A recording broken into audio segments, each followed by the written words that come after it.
Very first ನಿಮಗೆ ಗೊತ್ತಿರಬೇಕು ನಮಗೆಷ್ಟು I Q ಇದೆ ಅಂತೇಳಿ. ಐ ಕ್ಯೂನ ಬೆಲ್ ಕರ್ವ್ ಅಂತ ಕರಿತೀವಿ ಸೈಕಾಲಜಿಯಲ್ಲಿ. ಬೆಲ್ ಕರ್ವ್ ಅಂತ ಅಂದರೆ ಇಲ್ಲಿ ನೋಡ್ತಾ ಇದ್ದೀರಾ 55ರಿಂದ 145ರವರೆಗೂ ಸ್ಕೇಲ್ ಇದೆ, ಐ ಕ್ಯೂ ಸ್ಕೇಲ್ ಅಂತ ಕರಿತೀವಿ ಕೆಳಗಡೆದು.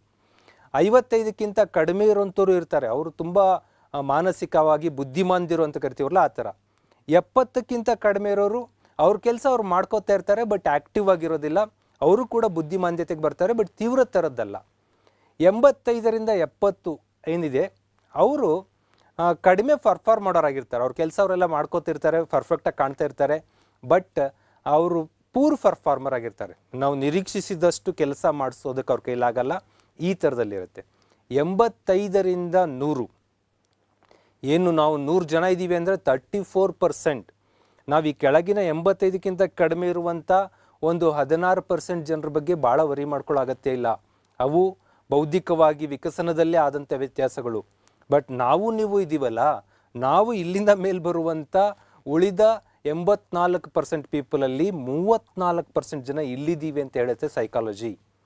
ಇವರು ಅವರೇಜ್ ಪರ್ಫಾರ್ಮರು, ಆ ಅವರೇಜಲ್ಲಿ ಜಸ್ಟ್ ಓಕೆ ಅನ್ನುವಂಥ ಪರ್ಫಾರ್ಮೆನ್ಸ್ ಇರುತ್ತೆ. 85 to 100 ಇವರಿಂದನೂ ಕೂಡ ಏನು ಭರ್ಜರಿ ಯಶಸ್ಸನ್ನು ನಿರೀಕ್ಷಿಸೋಕ್ಕಾಗಲ್ಲ.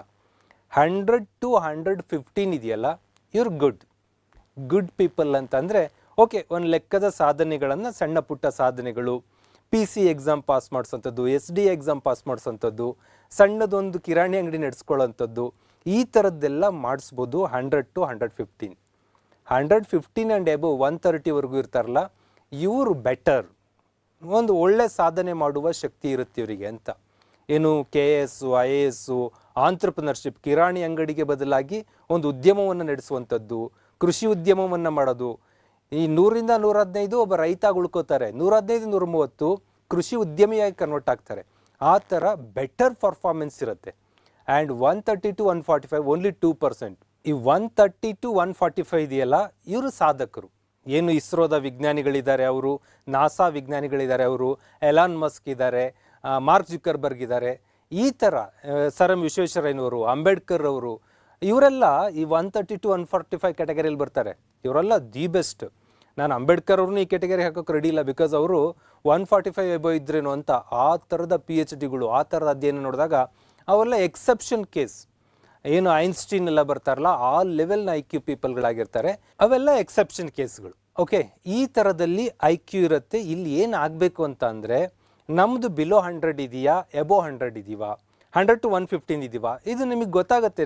ಸ್ಕೇಲ್ ನಮಗೆ ಗೊತ್ತಾಗ್ಬಿಡುತ್ತೆ. ಹೇಗೆ ಗೊತ್ತಾಗುತ್ತೆ ಅಂತ ನೋಡೋದಾದರೆ, ವೆರಿ ಫಸ್ಟ್ ಐ ಕ್ಯೂ ಕಂಡುಹಿಡಿಯೋದಕ್ಕೆ ಒಂದು ಫಾರ್ಮುಲಾ ಇದೆ.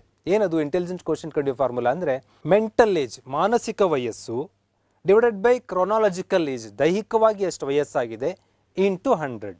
ಅಂದರೆ ಈಗ ನನಗೆ 40 ವರ್ಷ ವಯಸ್ಸಾಗಿದೆ ಅಂತಂದರೆ 40 ವರ್ಷ ವಯಸ್ಸಿನ ಮಾನಸಿಕ ವಯಸ್ಸು, ನನ್ನ ಬಾಡಿಗೆ ಫಿಸಿಕಲಿ ಏನು ಡೇಟ್ ಆಫ್ ಬರ್ತ್ ಪ್ರಕಾರ 40 ವರ್ಷ ಆಗಿದೆ, 40 ಡಿವೈಡೆಡ್ ಬೈ 40 ಅಂದರೆ 40ಕ್ಕೆ 40 ಕ್ಯಾನ್ಸಲ್ ಇಂಟು 100 ಅಂತ ಅಂದರೆ 40ಕ್ಕೆ 40 ಕ್ಯಾನ್ಸಲ್ ಆಗುತ್ತೆ, 100 ಐ ಕ್ಯೂ ಇದೆ ಅಂತ ಅರ್ಥ.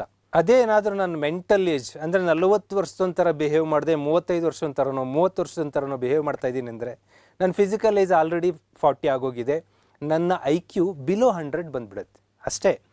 ಇದು ಏನು ಸಿಂಪಲ್ ಫಾರ್ಮುಲಾ, ದೊಡ್ಡ ಏನು ಮ್ಯಾಥಮೆಟಿಕಲ್ ಫಾರ್ಮುಲಾ ಬೇಡ. ದೈಹಿಕ ವಯಸ್ಸಕ್ಕಿಂತ ಹೆಚ್ಚು ಮೆಚ್ಯೂರ್ಡ್ ಆದ ಬಿಹೇವ್ ಇತ್ತು ಅಂದರೆ ಆಟೋಮೆಟಿಕ್ಲಿ ಐ ಕ್ಯೂ ನಮ್ಮದು ಹೆಚ್ಚಿಗೆ ತೋರಿಸ್ತಾ ಇರತ್ತೆ. ದೈಹಿಕ ವಯಸ್ಸಿಗಿಂತ ಚಿಕ್ಕೋರ್ ಥರ ಆಡ್ತಾ ಇದ್ದೀವಿ ಅಂತ ಅಂದರೆ ಆಟೋಮೆಟಿಕ್ಲಿ ನಮ್ಮ ಐ ಕ್ಯೂ ಲೆವೆಲ್ ಕಡಿಮೆ ತೋರಿಸ್ತಾ ಇರತ್ತೆ. ಇಲ್ಲಿ ಕೆಳಗಡೆ ಒಂದು ನಂಬರ್ ತೋರಿಸ್ತಾ ಇದ್ದೀನಿ. ಮೆಂಟಲ್ ಏಜ್ 24 ಇದೆ, ಫಿಸಿಕಲ್ ಏಜ್ ಅಂದರೆ ಕ್ರೊನಾಲಜಿಕಲ್ ಏಜ್ 20 ಇದೆ. ಅಲ್ಲಿ ನೋಡಿರಿ 0ಗೆ 0 ಕ್ಯಾನ್ಸಲ್ ಮಾಡ್ತೀರಾ, 2 1s 2 12s ಕ್ಯಾನ್ಸಲ್ ಮಾಡ್ತೀರಾ, 120 ಆಗಿಬಿಡುತ್ತೆ.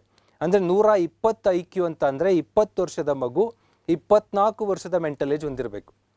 ಆದರೆ 30 ಆದಾಗ 120 ಮೇಂಟೈನ್ ಮಾಡಬೇಕು ಅಂದರೆ 36 ವರ್ಷದ ಮಾನಸಿಕ ವಯಸ್ಸು ಬೇಕು. 40 48 ಮೇಂಟೈನ್ ಮಾಡಬೇಕು. 50 ಆಗ್ತು ವಯಸ್ಸು ಅಂತಾರೆ ಫಿಸಿಕಲಿ, 60 ವರ್ಷದ ಮಾನಸಿಕ ವಯಸ್ಸು ಮೇಂಟೈನ್ ಮಾಡಿದಾಗ 120 ಮೇಂಟೈನ್ ಆಗುತ್ತೆ. ಹಾಗಾಗಿ ಏಜ್ ಜಾಸ್ತಿ ಆಗ್ತಾ ಮೆಂಟಲ್ ಏಜ್ ಗ್ಯಾಪ್ ದೂರ ಮಾಡ್ಕೋತಾ ಹೋಗಬೇಕು. ಸಿಂಪ್ಲಿ ಹಾಕ್ಕೊಳ್ರಿ ನೀವು ಫಾರ್ಮುಲಾ.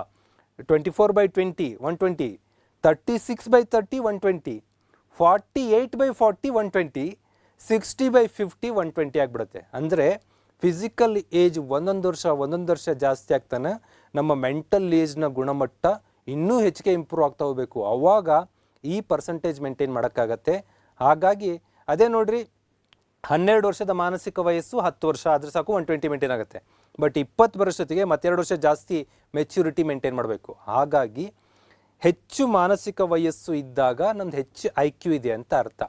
ಈಗ ನಾವು 16 ವರ್ಷದ ಮಗುಗೆ ಮಾತಾಡ್ಸ್ತಾ ಇದ್ದೀನಿ, ಅದ್ರ ಮೆಚುರಿಟಿ ಲೆವೆಲ್ 18 ಇದೆ ಅಂದರೆ IQ ಜಾಸ್ತಿ ಇದೆ ಅಂತ ಅರ್ಥ. ಅದು ಬಿಟ್ಕೊಂಡು ಅದಿನ್ನೂ ಚೈಲ್ಡ್ ಥರ ಆಡ್ತಾ ಇದ್ದೀವಿ ಅಂತಿರಲ್ಲ, ಚೈಲ್ಡ್ ಥರ ಆಡ್ತಾ ಇದ್ದೀರಿ ಅಂದರೆ ನಿಮ್ಮ IQ ಲೆವೆಲ್ ಲೋ ಇದೆ ಅಂತ ಅರ್ಥ. ಇಷ್ಟೇ ಸಿಂಪಲ್. ಇದು ಆ ಸೈಕಾಲಜಿಸ್ಟ್ಗಳು ಹೇಳೋಂಥದ್ದು, ನಾನು ಹೇಳೋದಲ್ಲ.